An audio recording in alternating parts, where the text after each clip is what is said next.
While vacationing with her family in Europe, one of the greatest things to happen to the industry was standing at just 11 inches tall in the window of a toy shop. Its name was the Lily doll, who we now refer to as Barbie.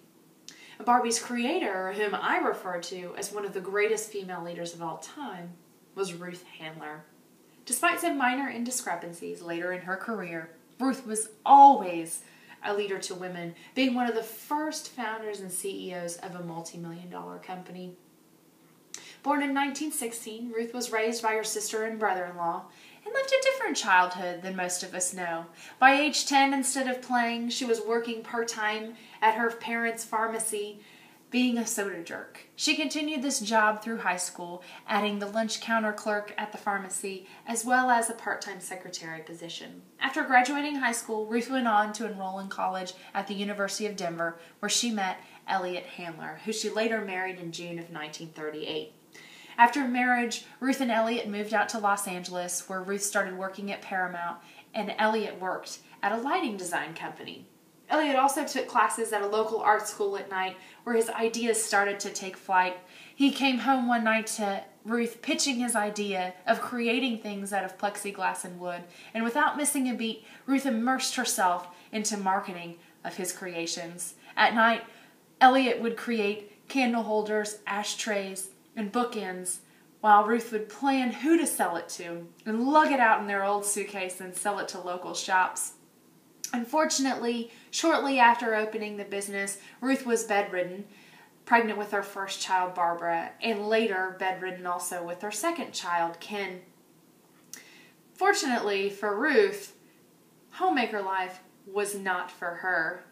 Luckily, she had a window and joined business with family friend Harold Matson and Elliot to form Mattel Creations. Mattel started out as a wooden picture frame company, with Ruth and Elliot back together again. Mattel went on to create some wonderful toys that we all know, such as the Jack-in-the-Box, of course Barbie, and the Hot Wheels, just to name a few. By 1968, Ruth was sitting as the CEO of Mattel, with revenue soaring over $180 million. Unfortunately for Ruth, the 1970s weren't so good. Being diagnosed with breast cancer in early 1970, Ruth underwent an emergency mastectomy, leaving her with a life of pain.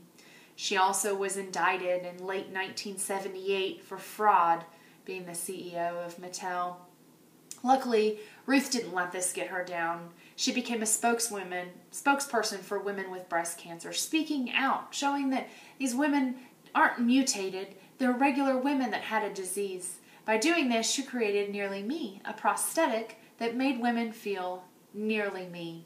Also, after her indictment and later conviction, Ruth was sentenced to community service. With this community service, she became chairman of Foundation for the People, and she did revolutionary work for boys, getting them back on the right track.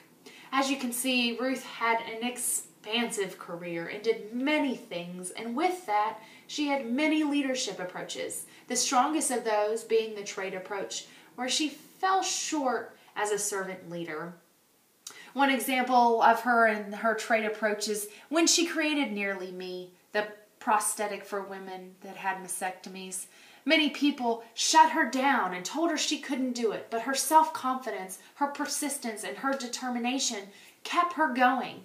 Ruth went on to make so many women aware that it's okay at a time when you didn't talk about breast cancer, when you didn't talk about having mastectomies, when you were ashamed. She was able to show that you don't have to be anymore, leading women out of the darkness and back into life so they feel like women again. With such great things that she did with the trait leadership and Nearly Me as an approach, unfortunately, she fell short with servant leadership. When she was working with Mattel, she was known by her employees as a tyrant. She was very self-confident, very self-motivated, and there to serve the organization as well as herself. Many people remember her being very explicit with her executives, firing people on the spot, not there to serve others, but specifically the organization and herself, exemplifying maybe a little arrogance at times. In sum, Ruth will always be a great leader, Lacking in servant leadership and excelling in trait leadership, she has so many qualities to offer. Yes, some minor indiscrepancies happen throughout her career, but she will always be a role model to women, and she will always be what I would refer to as an excellent leader.